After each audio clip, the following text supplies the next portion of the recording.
Assalamualaikum warahmatullahi wabarakatuh. Yang saya hormati Pak Bivit Anggoro Prasetyo Nugroho SPD MPD. Yang saya hormati Bu Vera Krisnawati SS MPD. Perkenalkan, saya Ayu Imratul Varianisba dengan NIM J1D023111 akan memaparkan kasus-kasus bullying, pengaruhnya terhadap perkembangan peserta didik. Dalam Kamus Besar Bahasa Indonesia, makna perkembangan adalah perihal berkembang, artinya mekar, terbuka, atau membentang menjadi besar, luas, dan banyak, serta bertambah sempurna dalam hal kepribadian, pikiran, pengetahuan, dan sebagainya.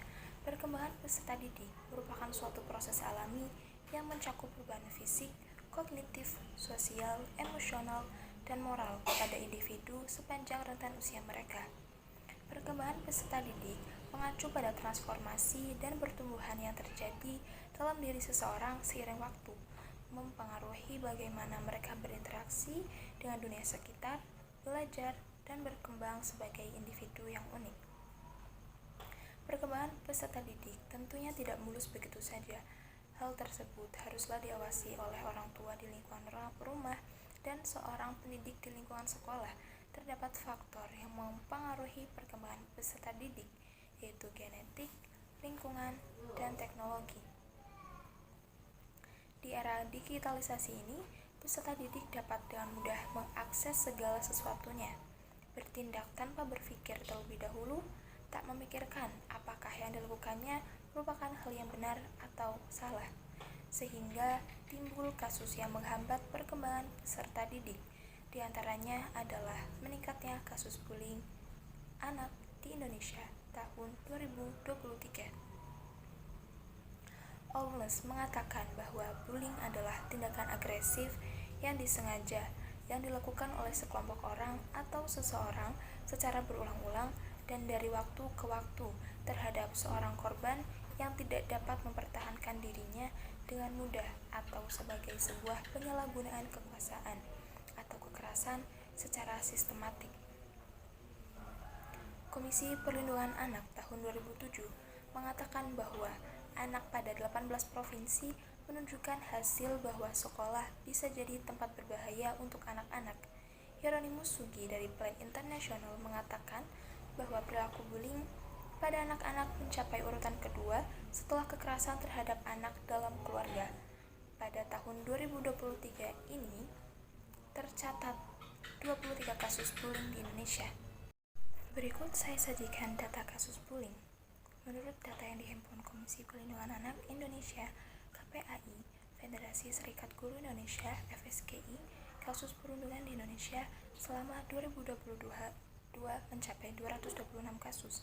Angka ini meningkat apabila dibandingkan dengan 2020, yaitu 119 kasus, dan 2021 53 kasus. Berdasarkan kasus-kasus tersebut, kasus perundungan fisik menjadi jenis kasus yang paling banyak dialami pelajar di Indonesia dan persentase mencapai 55,5%. Federasi Serikat Guru Indonesia (FSGI) telah merilis data kasus bullying atau perundungan di sekolah tahun 2023.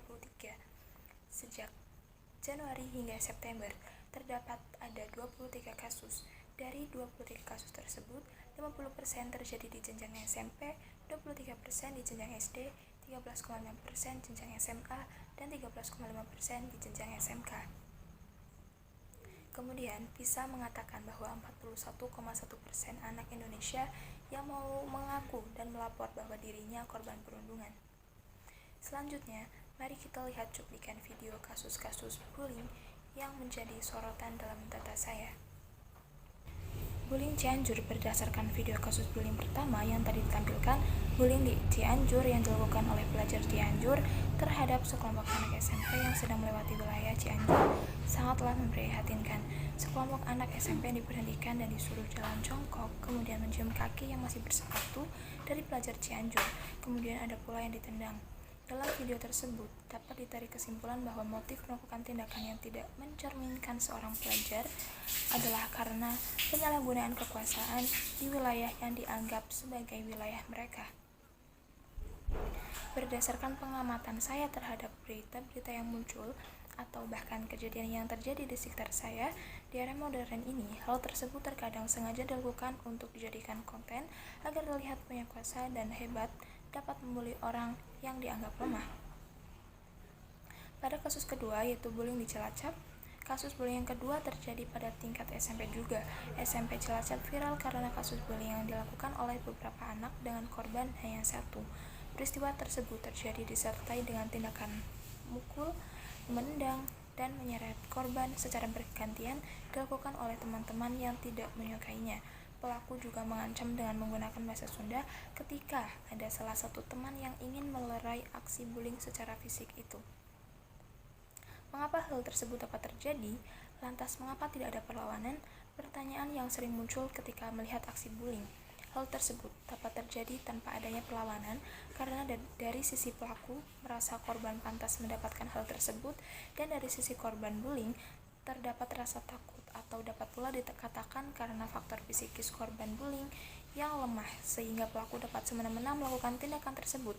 Melihat telah ditetapkannya 2 pelaku pada kasus bullying di SMP yang dijerat hukuman berlapis sebagai calon pendidik, saya merasa sangat prihatin karena lunturnya moral peserta didik. Bullying seperti ini dapat juga terjadi karena tontonan dari peserta didik. Misalnya dalam bermain gadget, sering menonton konten tentang berkelahi, pengeroyokan, dan rasa penasaran ingin mencoba hal baru dari seorang peserta didik yang kemudian mencoba hal yang tidak baik. Kemudian, faktor penyebab terjadinya perilaku bullying di Indonesia antara lain adalah faktor kepribadian, komunikasi interpersonal anak dengan orang tuanya atau pola asuh, peran kelompok teman sebaya, dan iklim sekolah. Hal itu dilansir dari para ahli. Dilansir dari Kemendikbud RI, perundungan memiliki dampak negatif bagi perkembangan anak, baik pada korban maupun juga pelaku perundungan. Terdapat 4 aspek penting pada perkembangan anak yang dipengaruhi dampak buruk perundungan, yakni 1. Aspek fisik motorik. Korban perundungan dapat mengalami cedera fisik yang dapat mengganggu perkembangan fisik motoriknya. Hal ini disebabkan oleh tindakan kekerasan yang dialami korban, seperti luka memar karena bekas cubitan atau kekerasan fisik lainnya. Aspek yang kedua yakni aspek kognitif. Perasaan takut yang ditimbulkan perundungan bisa menyebabkan anak tidak berani mengungkapkan ide dan gagasan sehingga mengganggu perkembangan kognitifnya. Selain itu, ketidakpercayaan diri ini di masa mendatang dapat menghambat anak dalam memaksimalkan potensi kognitifnya. 3. Aspek sosial emosional. Pelaku perundungan berpotensi mengalami gangguan perkembangan. 4. Aspek bahasa. Perundungan dalam bentuk verbal kerap menggunakan bahasa kasar dan merendahkan sesama.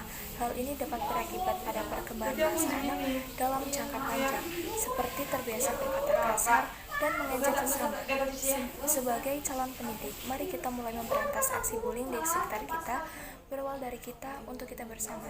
Berbijaklah dalam menggunakan segala macam bentuk media untuk meminimalisasikan pengaruh bullying terhadap perkembangan peserta didik. Haruslah mengobati trauma yang dimiliki dari korban bullying tersebut.